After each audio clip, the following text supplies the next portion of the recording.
All right. So I think we can move on now to our next session, which will be moderated by Danielle Faro. So Danielle, pass it over to you. Thanks, Claire. Good afternoon. Nice to see you all. We are going to continue with the work in progress presentations. We have 3 interesting presentations now. Each presenter has 12 minutes to present, and we have 8 minutes for questions after each presentation. We are going to start with Natalia Tumas, who is going to present Understanding Social and Gender Inequalities in Overweight and Obesity, Evidence from Latin American Cities. So Natalia, the microphone is yours. Hi everyone. I'm going to share my screen.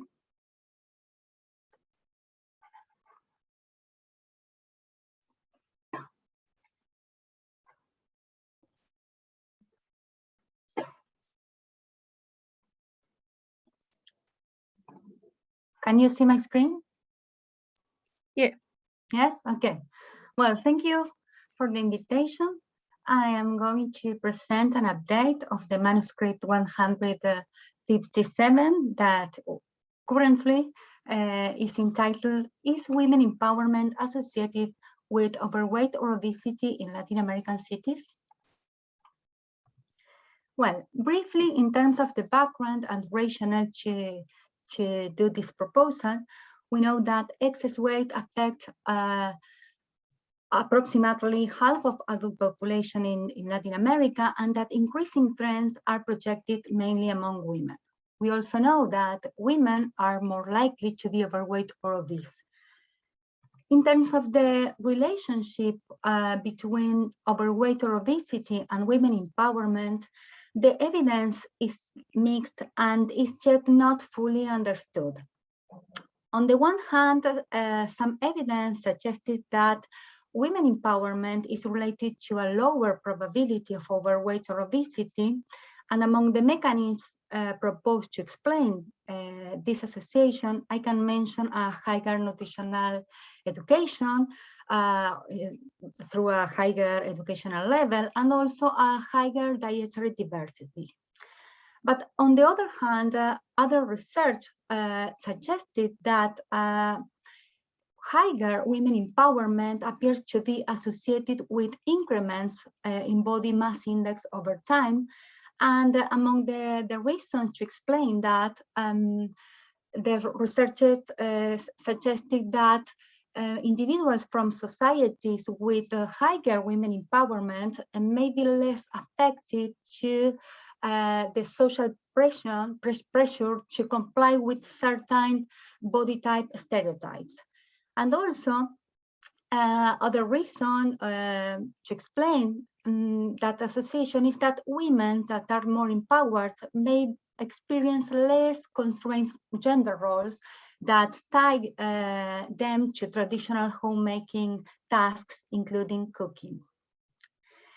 However, as far as we know, no prior study has assessed the association between women empowerment indicators with overweight or obesity in Latin American cities.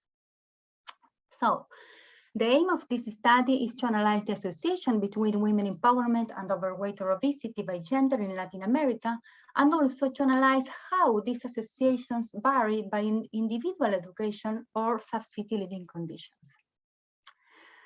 Our hypotheses are that individuals from cities with greater women empowerment will have lower prevalence of overweight or obesity compared with those from cities with lower labor women empowerment, and also that the association between this association will be stronger among individuals from higher sub-city living conditions and in those with higher individual educational level.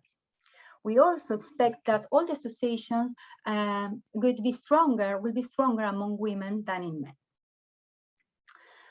Well, for this study, we use harmonized data from census and health surveys from collected from 2002 to 2017.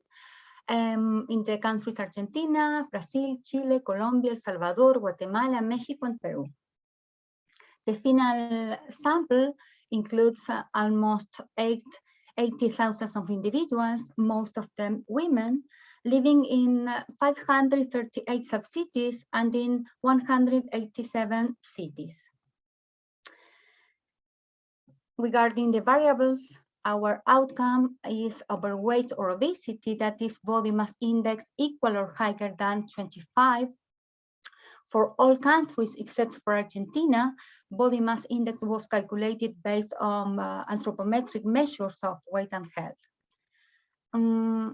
Our exposure variable for the primary analysis was the labor women empowerment. We use the women empowerment score, the women's labor force participation, as a proxy of labor women empowerment at the city level of the L1AD.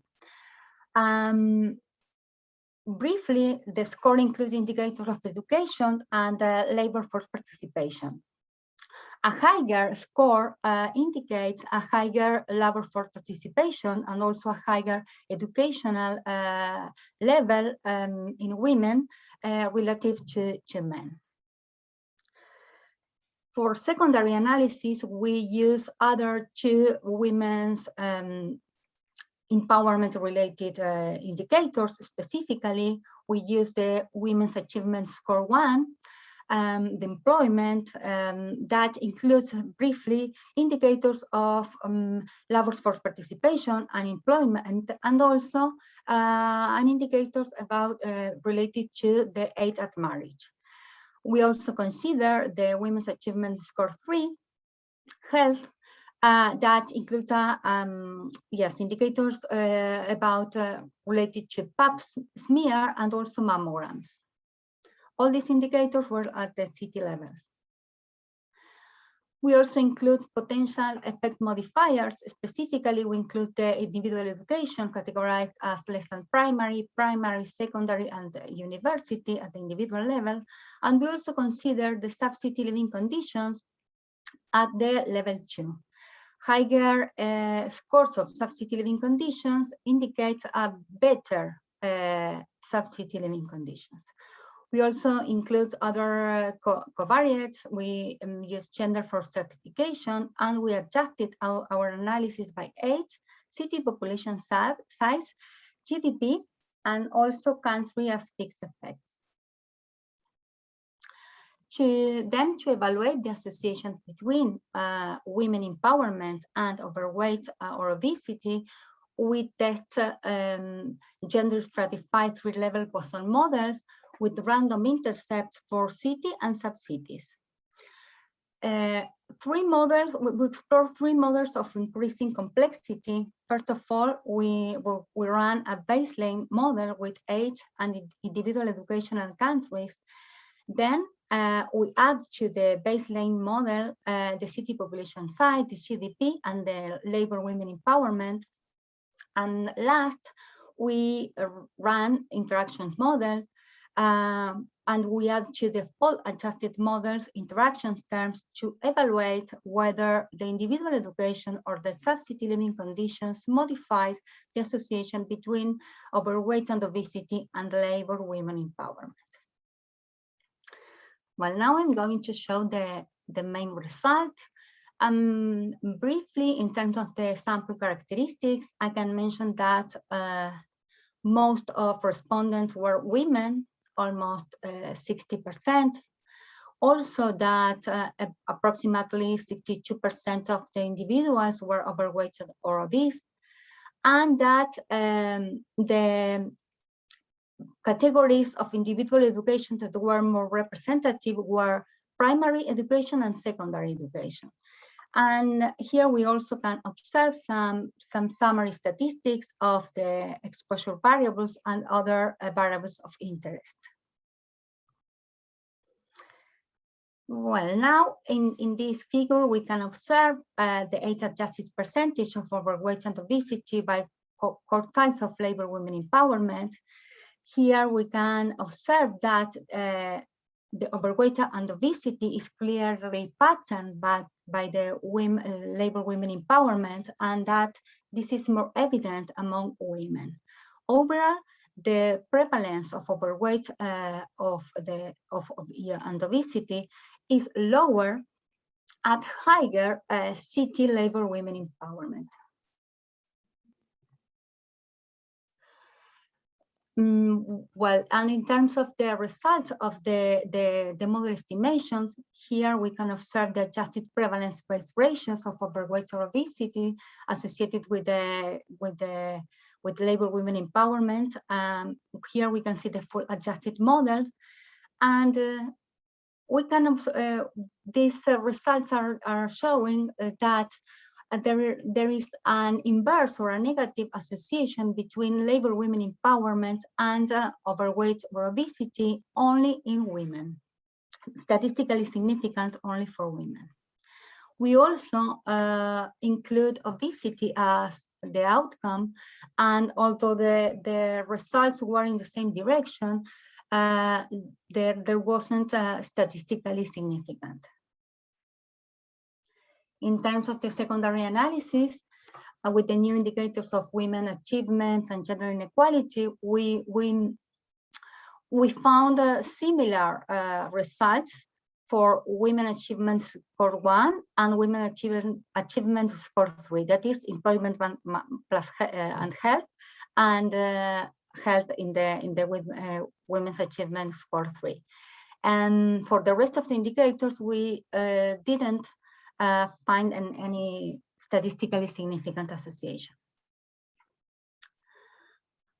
Now, in terms of the second objective, in terms of the interactions, this figure is showing us the adjusted associations between labor women empowerment by individual education and gender.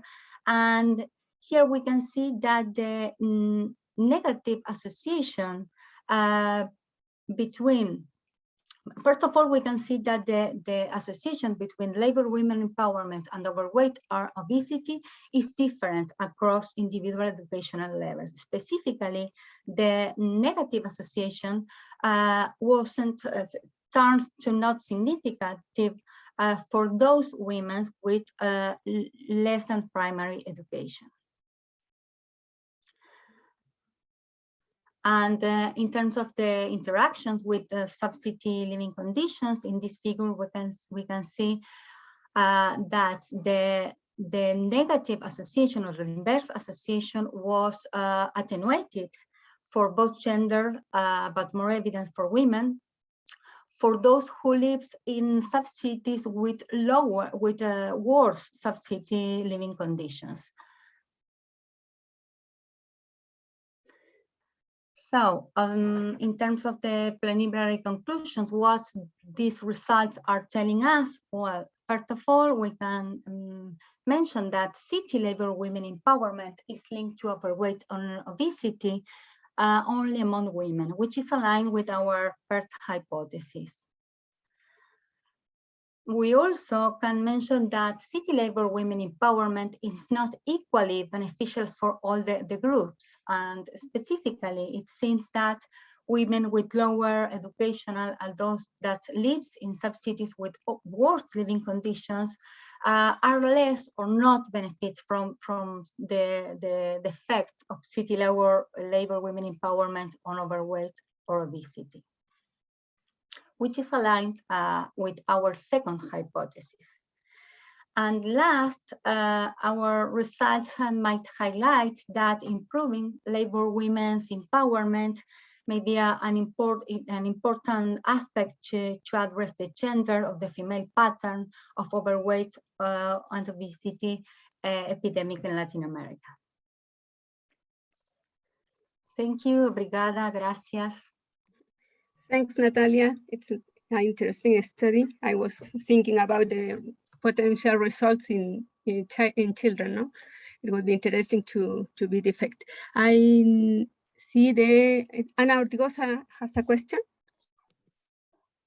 Yeah, I have a comment. I celebrate this paper because it's using some measures of women's empowerment that we just created another that were created in the past. So congratulations for this analysis and presentation.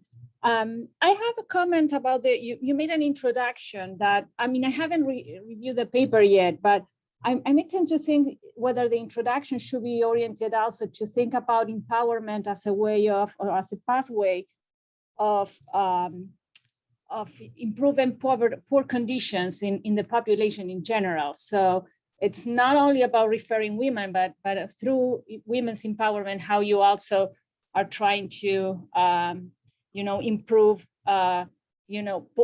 poor conditions in the overall population. And that could also be a pathway through which, obesity can be, reduced, or, the burden of malnutrition, it's improved.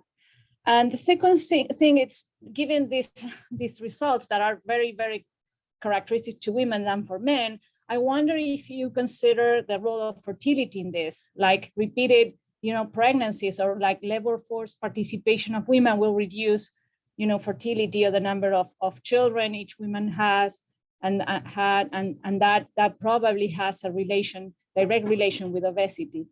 The way that some women have remaining after each pregnancy could also impact on this.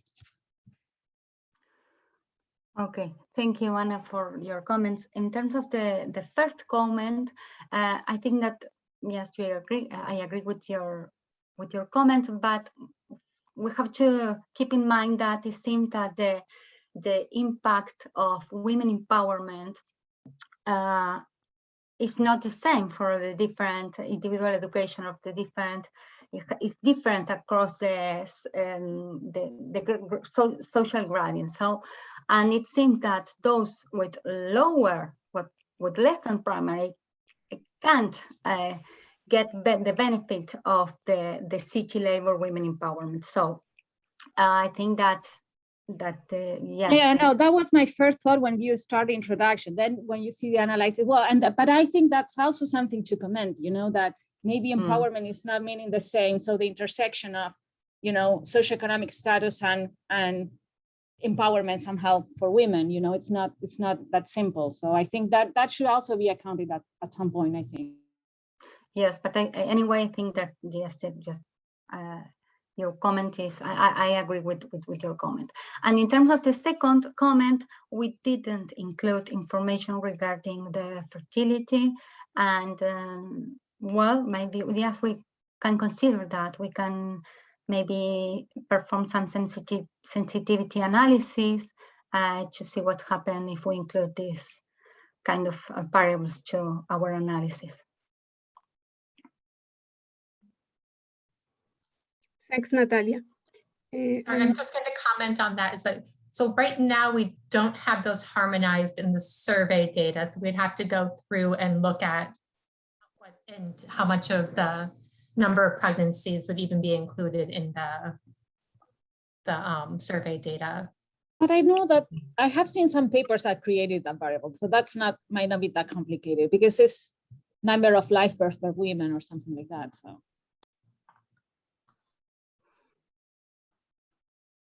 Okay, so we have 2 minutes for another question. I would like to have another question. Okay, I would like to apologize for not turning on the camera. It's not possible for me right now. But Natalia, I would like to congratulate you. I think that your work is really, really very interesting. I like it very, very much. And I would like to ask you something very concrete. It's about the intra-class correlation at different levels. Because if we think, okay, we can empower women, so we can open labor market placement, can we do it at city level or municipal level or maybe regional level? So did you see any difference in the intra-class correlation at different levels that we can think that one level is more important for intervention than another? Well, I didn't calculate the interclass correlation, but definitely I can do that. Yes, and I think that is a great comment, a great point to further yes, assess and we will do that. I will calculate that to see what are the difference between the levels, no, as you are saying. But no, I didn't did that. That's yet. okay. It's just a question. It's just pressing a button, but the whole theoretical framework, I think, is great. Congratulations again. Thank you. Thank you very much. Thanks, Natalia, for your presentation. You have a lot of congratulations in the chat. We are going to move forward with the Desiree. I'm not sure. Yes. Where are you? Yes, I'm here. I'm here. Thanks. Thank you, Tanya. Let me share my screen and we'll see. So,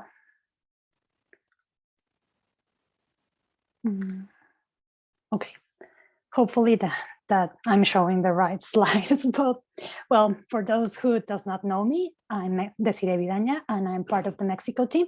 And today I'm going to present you the preliminary results of the manuscript characteristics associated with self-reported violence and crime across Latin American cities.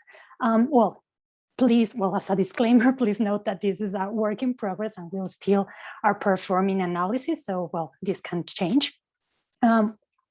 Well, first of all, I want to recognize the amazing team that I have of co-authors. So I think that I wanted to start with that. It's very important for me.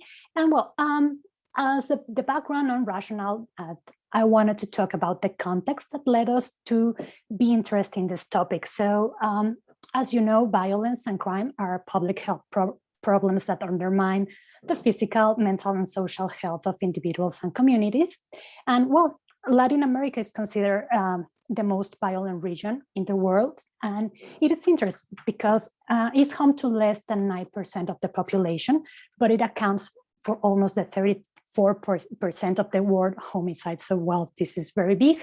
And also crime and violence are a major concern in Latin American regions. I mean, citizens have reported that violence and crime are the biggest problems that impair them, even worse than unemployment and even worse than the state of the economy.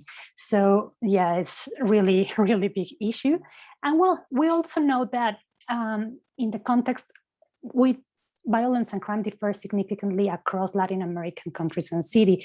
It differs because of the process of urbanization that tends to generate dissimilar characteristics and challenges for the countries and cities. And well, we also know that the built environment characteristics may help reduce or even exacerbate violence and crime by, for example, the urban growth that is often accompanied by urban impoverishment, inequalities, marginalization, and exclusion of some social groups or zones even that can contribute to a rise in organized forms of urban violence. And well, this is very important for this type of study because to understand the city-related drivers of urban violence and crime, it's important to start shaping policies and interventions. So with keeping all that in mind, we came with a research question that is, well, okay, so what city and social built environment features are related to the self-reported levels of violence and crime among the residents of Latin American cities?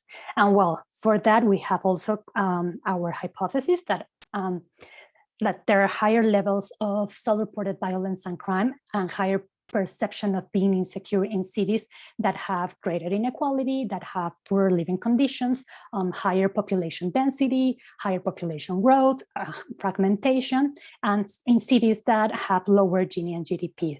And finally, also we would like to explore the difference between the types of crimes and perception of security among females and males, because as we know, males and females are often subjected to different types of crimes. There are ones that are more prevalent in females and other in males, but we want to see if there are different types and how's the thing here. So for the method section, we actually harmonized a survey that is called Latin American Public Opinion Project, or LAPOP, that is a project from the Vanderbilt University. And this is a multinational survey that measures attitudes, evaluations, experiences, and the behavior in the Americas on topics that includes economy, the rule of law, state capacity, the trust in institutions, individual values, corruption, security, and also violence, of course. It has information for adults, voting age adults, and they have information available from 2004 to 2018. However, these specific data, we're focusing only in 2014.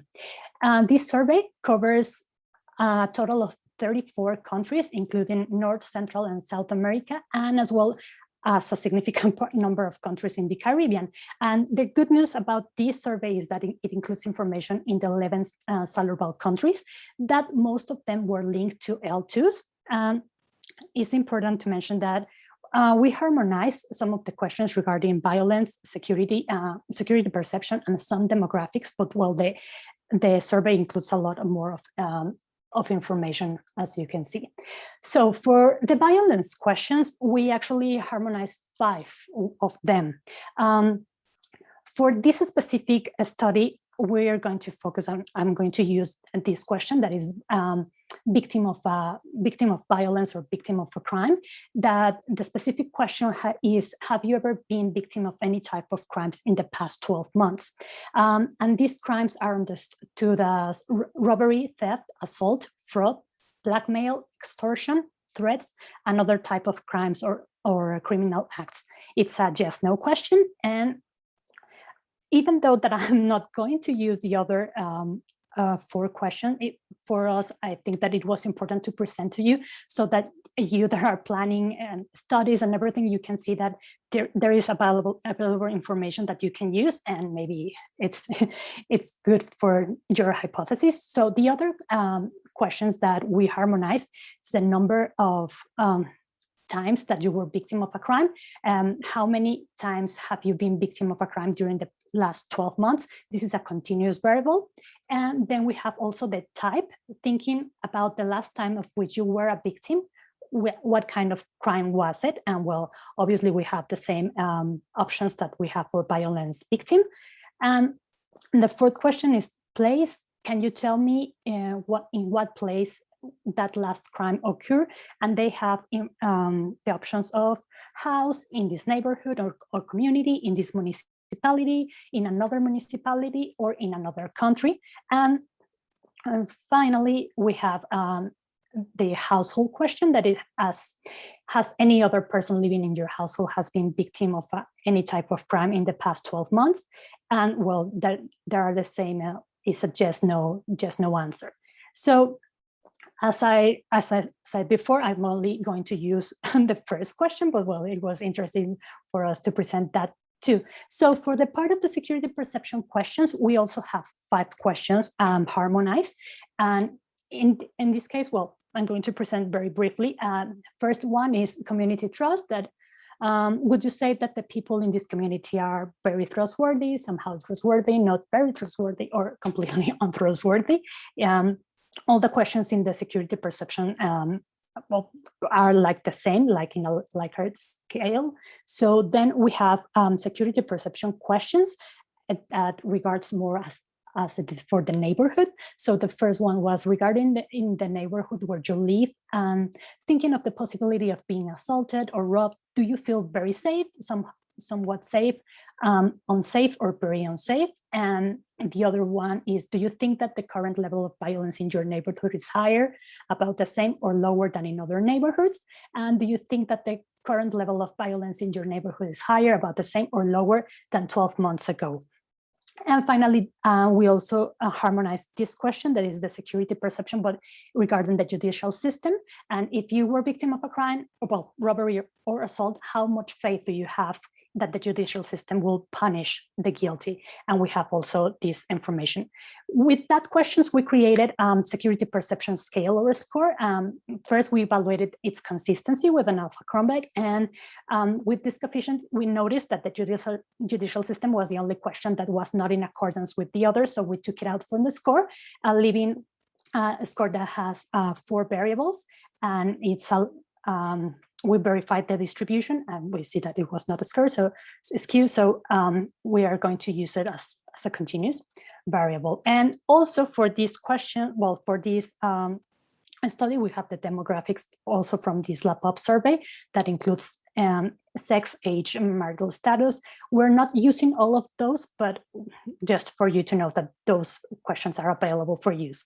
And then for our analysis, we included city level and sub-city level variables, population size, population growth, and Gini and GDP at the city level, and living conditions scores. These are the Anartigos as a score, and unemployment rate, street density, and population density as sub-city level characteristics.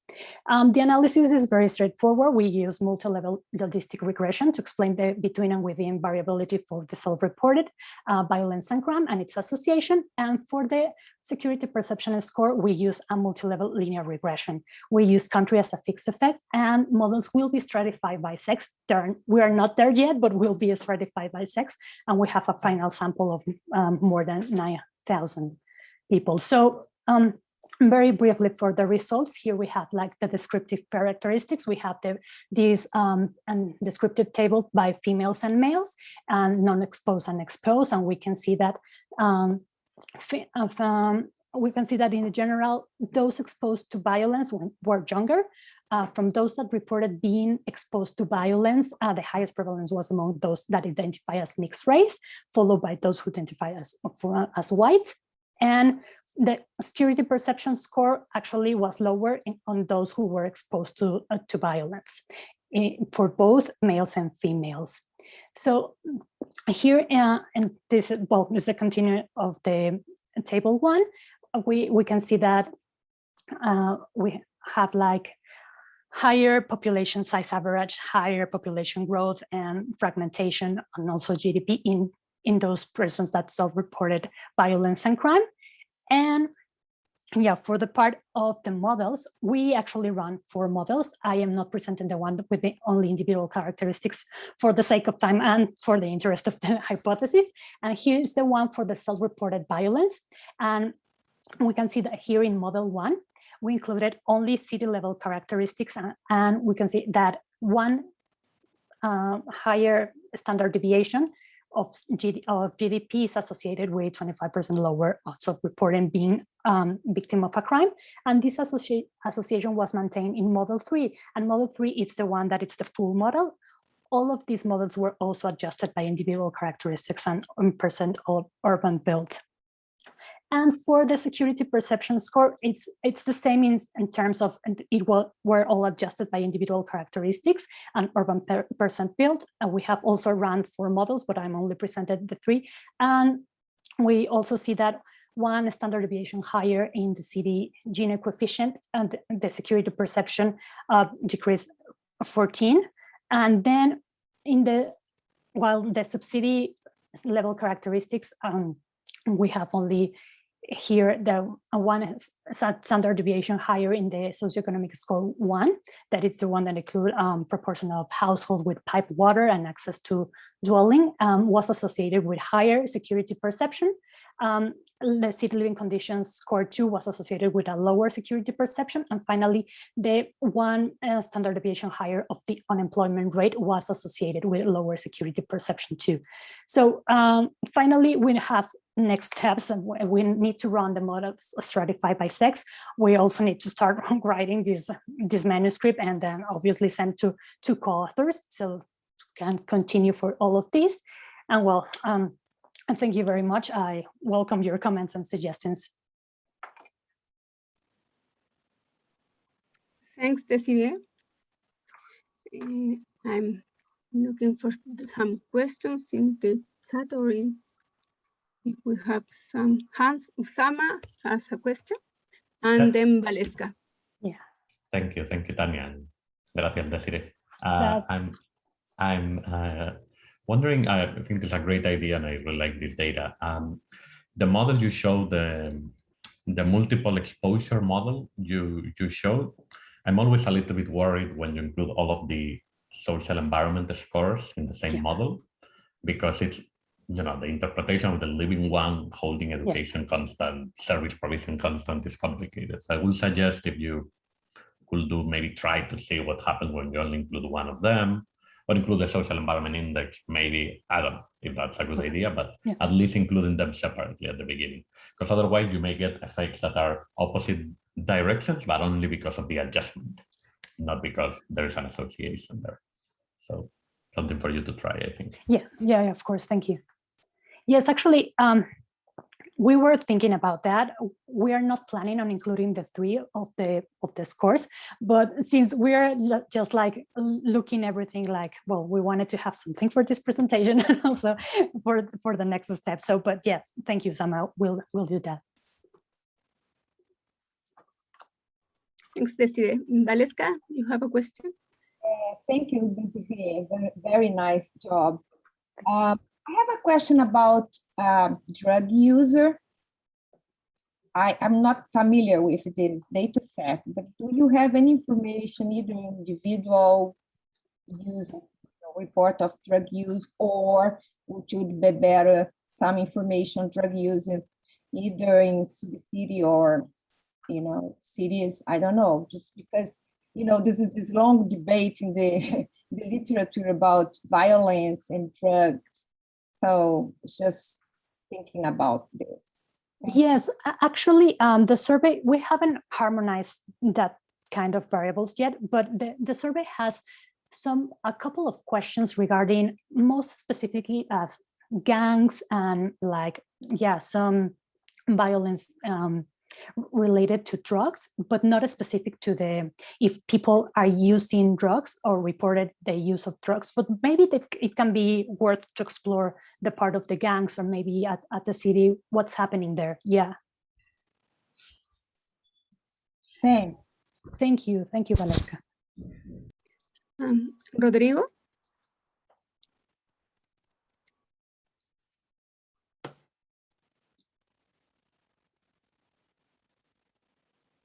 You are mute, Rodrigo.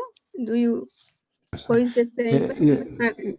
Yeah, I was thinking about if you have thought in using some information regarding greenness or green exposure to green areas on cities, or do you have any information about that? Because I would expect that perception of safety could be affected by that. I don't exactly know the direction of this effect, but I don't know if you have included this or have you thought in using it?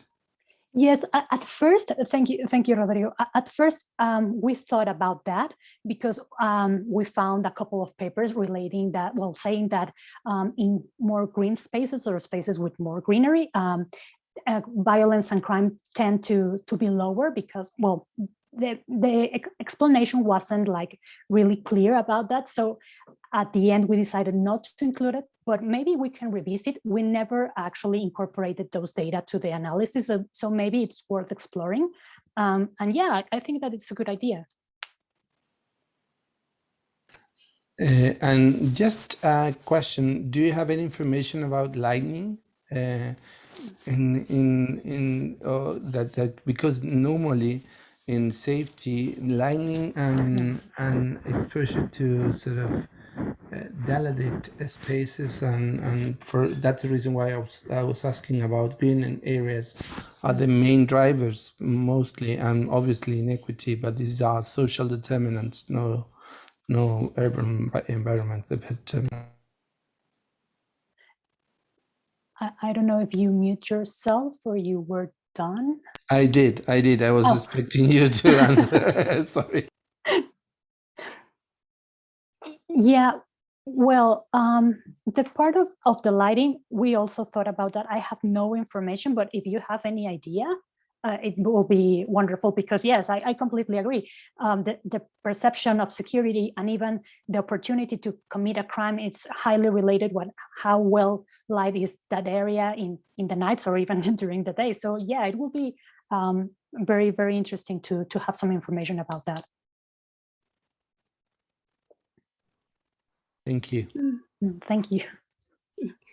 Desiree, I have a little question. Yes. Do you know if it is some correlation with the self-perception results that you have and the real crime rates because at least in Chile, there is a discussion about the people tend to report more crime than they really have occurred. Yeah, for this time, I don't have like the data, but also looking through the literature, we actually saw that people, as you said, tend to report more crime that actually that the one that is going to the judicial system. So probably we have like this report, but we're not sure about that because it's like we don't know if we're actually over-reported or under-reporting because the special like well, yeah, the judicial system has like the worst register of crime, so we're like in a little gap. We don't know, but yeah, it's interesting to take account of that and to see what's happening with this violence data. Thanks. Maria de Fatima has a comment in the chat. She says, perhaps you have information offline in the census, but because Brazilian census have that variable. Well, Okay, well, I will need to review that. Yeah. I don't remember seeing any lighting variables, but I will double check in the Brazilian census. So maybe there's information and we can include it. I don't know. I need to talk to Carrie too. Thank you, Desiree, and thanks all for the comments and questions. So Thank we you, are going everyone. to move to our third presentation. So Camila Vaz is going to present maternal mortality in Latin America. Yes. Okay, thank you, Camila. So, hi everybody. My name is Camila. I will leave my camera off. Sorry about that because my internet is so stable this day. But I'm going to present the results of the paper proposal, Maternal Mortality in Latin America, the influences of the social and built environment from the urban perspective. Next, Uriel. A brief overview of my presentation. I will start with the background, followed by the objective, methods, results, and finalize my presentation with the next steps. Next. Maternal death is defined as a death of a woman while pregnant or within 42 days of termination of pregnancy, irrespective of the duration and site of the pregnancy from any cause related to or aggravated by the pregnancy or its management, but not from unintentional or incidental causes. The main causes of maternal death are hemorrhage, pregnancy-induced hypertension, sepsis, complications associated with unsafe abortion, and embolism. Next. However, when dealing with maternal mortality, we have a greatest challenge, that is the underreporting of the maternal deaths. Either due to undercounting, that is incompleteness of registers, and misclassification when wrong codes are used.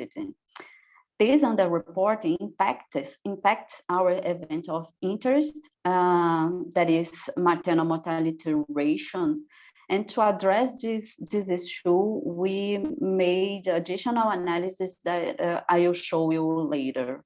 So maternal mortality ratio is the number of maternal deaths in a population per 1,000 live births. Next. The maternal mortality ratio is considering an important health indicator because it reveals the dramatic inequalities between countries and across cities within countries, since from 88 to 98% of the maternal deaths are preventable. These maternal deaths are related to a particular vulnerable environment for women that results not only of poor access to health care, but also in a great exposure to environmental conditions, households to health. Next, please. However, the whole of the social and built environment features in this indicator remains uncertain, especially in Latin America. So understanding how social and built environment factors affect maternal mortality ratio is paramount to identify actions and policies to improve maternal health and promote health equity in the region. Next, please. Therefore, the objective of this study paper proposal was to investigate the association between social and built environment factors of urban areas and maternal mortality ratio in Latin America and the Caribbean countries.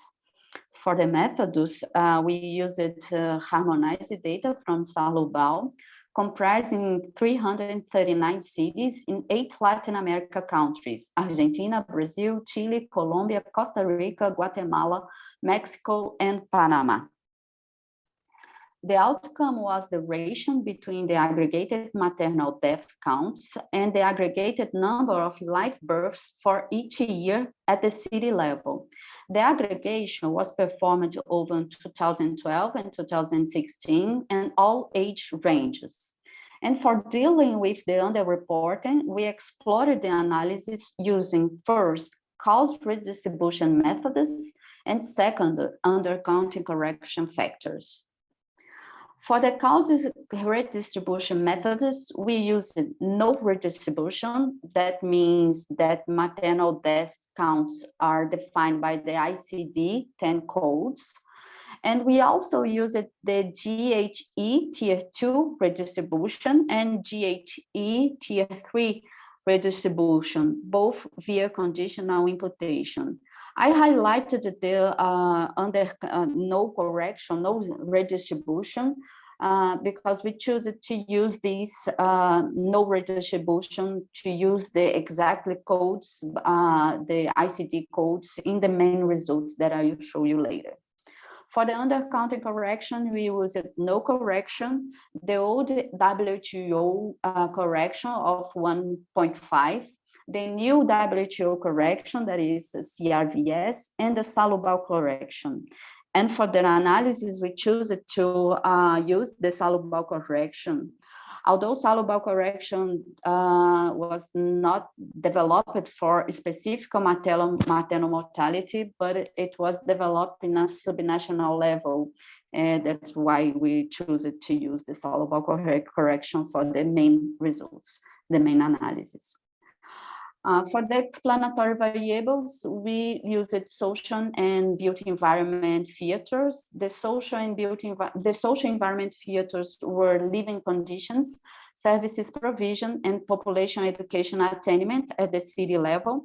And the built environment factors were area weighted mean and IND as a proxy of isolation, population density as a proxy of aggregation, presence of BRT or subway as a proxy of transit availability, and total population as a proxy of city size, all of them at the city level too. Next. The statistical analysis starts with the basic descriptive analysis. Then we run a multi-level linear model with a random intercept at the country level to determine how maternal mortality ratio varies between and within countries. And multi-level negative binomial models with maternal deaths as the outcome, log live births as the offset, and including country level random intercept. We adjusted 4 models. The first one was each exposure separately. The second one was all of the social environment exposures jointly. The third model was all the built environment exposures jointly. And the full model was all exposures jointly. So I will show the results. The table 1 shows the linear mixed model, the variance estimates and proportions for each level. As we can see, next. As we can see, the proportion of total variance at the city level was 74%, and the proportion of total variance at the country level was 26%. Next. The figure 1A shows the block spots of maternal mortality ratios by country using ICD codes. Note that we don't have any redistribution methods here, and we are using the soluble correction factor.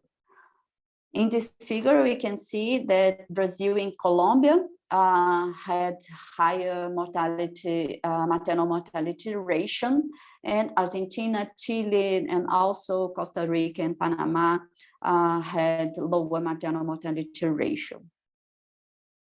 The figure 1b shows the block spots of maternal mortality ratios by country using other redistribution methods than the ICD. Note that without redistribution, maternal deaths defined by the ICD codes, the GHE tier 2 redistribution, the tier 2 and the GHE tier 3 are exactly the same. And for all these box plots, we are using the soluble correction factor. As we can see, the distribution of maternal mortality ratio didn't change a lot. That what in Colombia with a higher maternal mortality ratio. Next, please. The figure 2E shows the forest plot of estimated associations between maternal mortality ratios and exposures for each model. Note that these are our main results with no redistribution and using the soluble correction. Next, please. So as you can see at the univariate analysis, the first model, living conditions, services provision, education, isolation, aggregation, and transit availability were associated with maternal mortality ratio in the right direction. In the model with the social environment exposures jointly, education loses the significance, and living conditions and services provisions remain significant. In the third model, which was the built environment exposures jointly, we have the same results from the first model, isolation, aggregation, and transit availability associated with maternal mortality ratio. In the full model, we have living services, isolation, and aggregation associated with maternal mortality ratio. Next, please. Now, the figure 2b shows the forest plot of estimated associations using other redistribution methods than the ICD code, always using soluble correction factors. And as we can see, the results didn't change. We have the exactly variables associated with maternal mortality ratio. Next. The figure 3 shows block spot of maternal mortality ratios by undercounting correction factor. And here we have no redistribution performed. And as we can see, next please. We didn't observe any difference in distribution of maternal mortality ratio between countries and within across cities within countries. Next, please. And the last figure 4, we shows the forest plot of estimated association by undercounting correction factors. No redistribution was performed here, and as we can see, the only difference about in compared with our main results, it's the variable transit availability. When we in the full model, when we run the analysis with the WHO correction, with the CRVS correction, and with no correction, we have the transit availability associated with maternal mortality ratio. Next, please. So for the next step, we have to investigate the higher maternal mortality ratio in some cities, like cities in Argentina, Colombia, and Mexico, and finalize the first draft of the manuscript. Please feel free to any questions, comments, or suggestions. Thank you very much. And to see our reference, you can read the QR code. Thank you very much. Thanks, Camila. Well, we have 5 minutes for questions or comments. I would like to ask you, Camila, about the if you think it could be an effect about legislation in the countries or in even in the cities about abortion, for example. Maybe it can occult, I don't know, the real codification of the cause of death. Do you think it is possible, or because maybe it under correction you can't evidence that kind of information?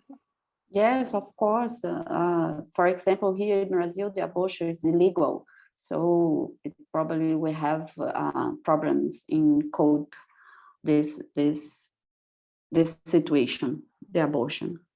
So yes, especially in countries where the abortion is illegal.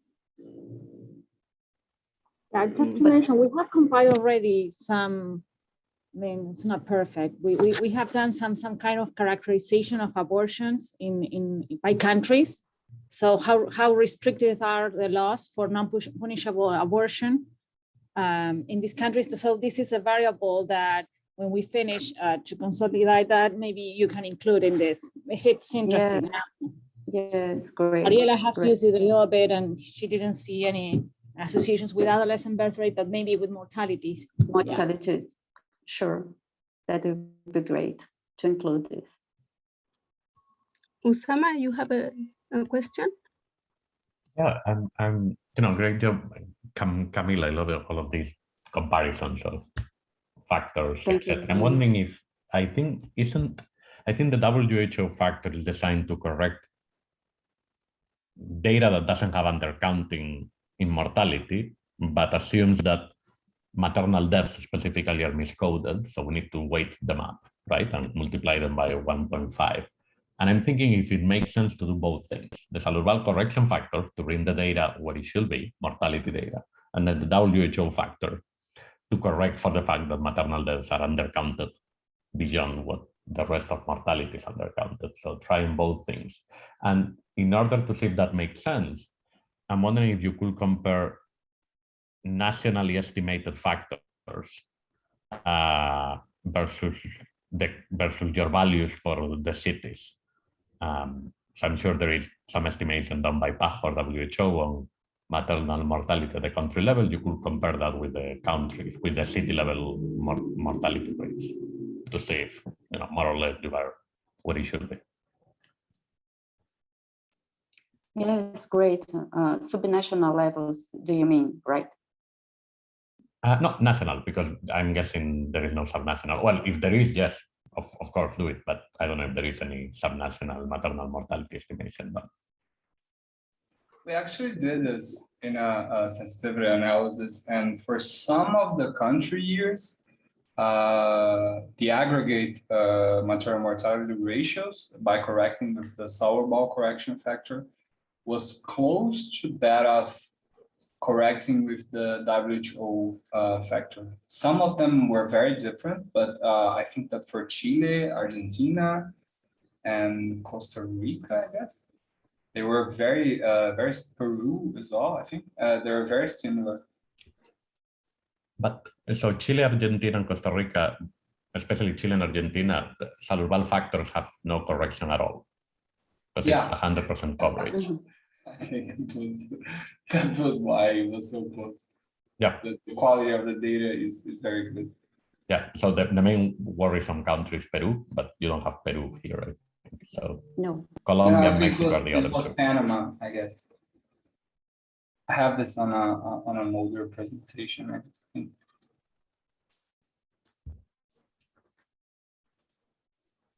But that's a very good suggestion. Thanks. I think that we should incorporate this into the main paper, sort of as a justification for that. And we haven't thought about doing both of the corrections.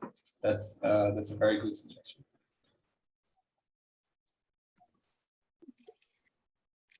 Thanks. So we are on time, and I have not more questions.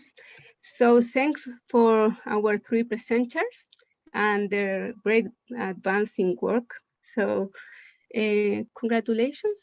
And Claire, the microphone is yours. Thank you, Tanya. So now we are nearly at the end of our meeting. So Anna has a few slides just to close the meeting. Okay, let me hold on a minute.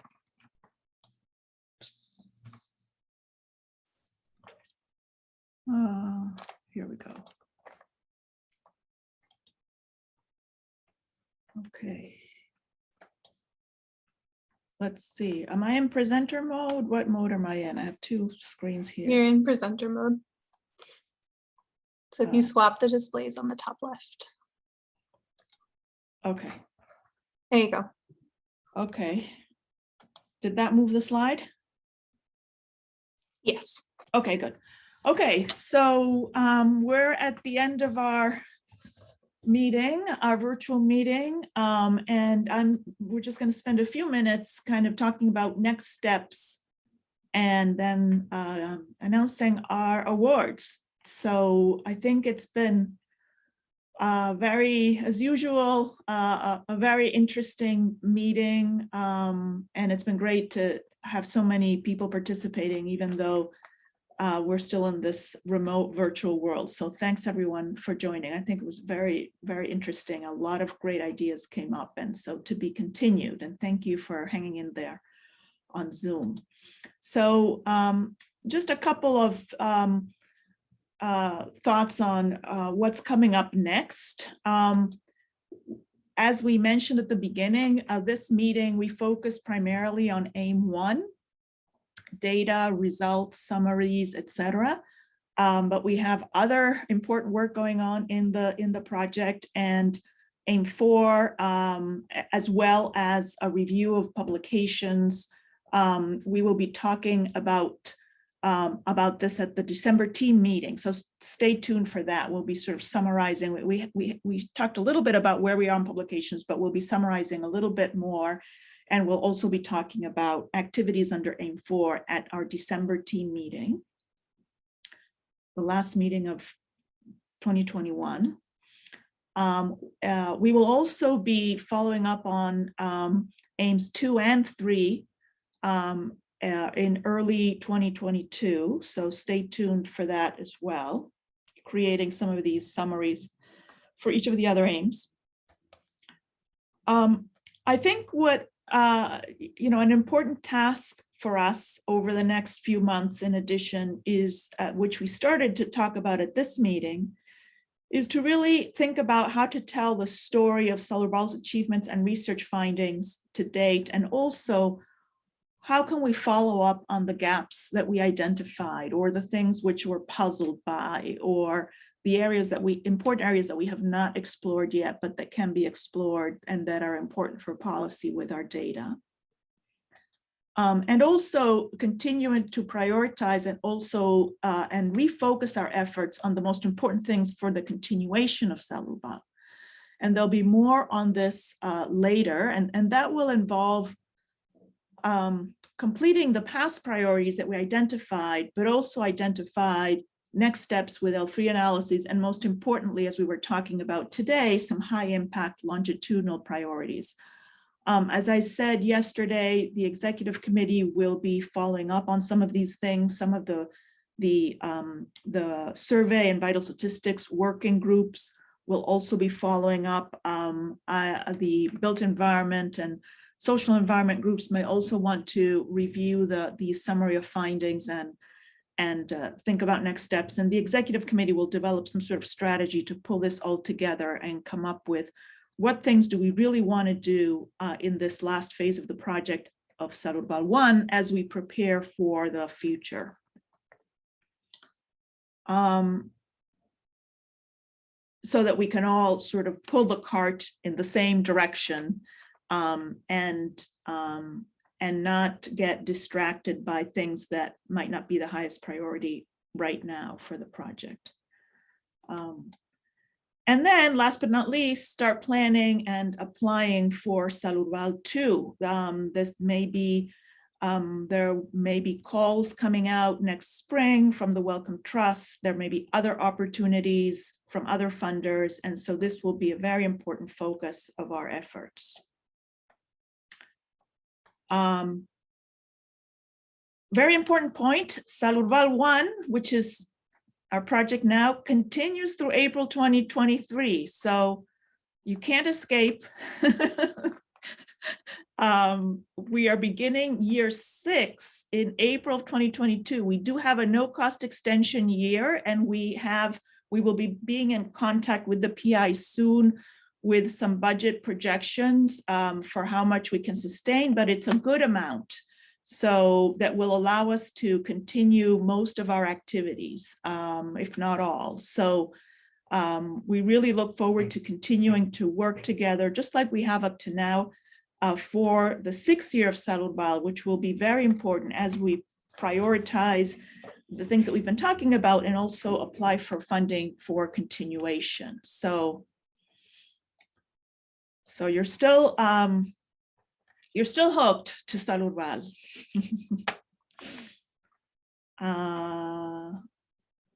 No se escapa nadie. Una vez que ingresan a Salud Val, nunca salen de Salud Val. Es como un agujero negro gigante. All right.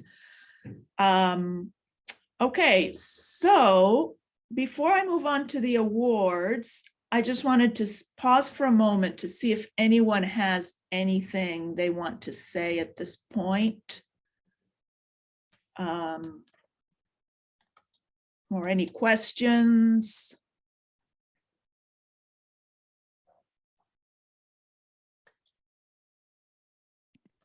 Hi, Anna.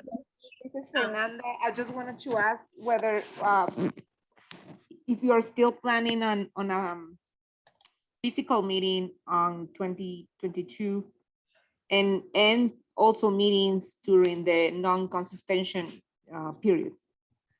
Yeah, so that's a good question. We are not sure, of course. We hope to have one meeting in 2022, really. I think that would be our desire, to have one of our traditional in-person meetings in 2022. I don't think we're going to have any in-person meetings before April 2022, but later that year, we hope to have and plan for one meeting. Yeah. But it's a little bit difficult to plan, as you imagine, but that would be our hope. Yeah. Okay. And it's possible we could go back to the plans that we had in Mexico, that we were pretty far advanced on before we had to cancel. So that could be an option. We can talk more about that. Other questions or other? I just wanted to make a comment, and I'm really happy about this meeting, despite the fact that we're not together. And it's really impressive to see not only the amount of work, but how much more we know about urban health now,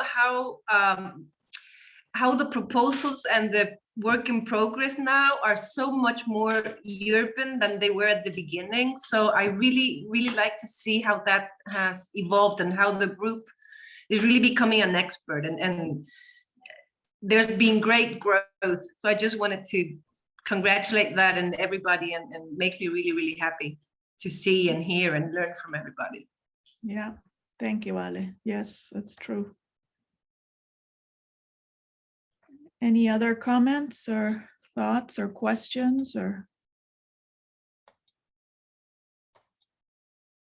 I'm just going down the screen. Okay. Okay. Should I go on? Yes. Okay. Okay. So making the impossible possible award winners for 2021. We had some wonderful nominations, and we cannot give out awards to everyone who was nominated, although everyone is very, very deserving. So we had to make some difficult decisions, but we will be continuing to make these awards in Salurval as we go forward. So these are just examples. There are many, many others who are also making the impossible possible. So in our first awardee, and this is in no particular order, but our first awardee is a group. It's a group award. This is for the first time that we're making a group award. Lidia, Paula, Roxana, and Natalia for their initiative and extraordinary effort to organize a unique event, bringing together researchers, policymakers, and local community representatives from areas where Salurval is implementing evaluations. So let's have a round of applause for Lidia, Paula, Roxana, and Natalia. Are you here? Are you here? Wave if you're here. Okay. We are here. Thank you. Okay. Yes, thank you very much. Okay. I think we Thank will. you very much. We will email you some sort of certificate, right? There or something. Yeah. Yes. Okay. So congratulations and thank you. Our second award today goes to Akram for his ongoing silent yet patient and meaningful work in obtaining data from various sources, many of them through tedious processes, very tedious processes, as we all know, and dedication. So Akram, is Akram here? I don't know if Akram is with us today. Hola, ¿Estás aquí, Akram? Sí, hola Ana. Hey, felicitaciones. Un Muchísimas aplauso. gracias. Okay. Felicitaciones. Muy bien. Ahora, una vez que se recibe el award, hay que seguir trabajando, ¿eh? No se puede abandonar la labor.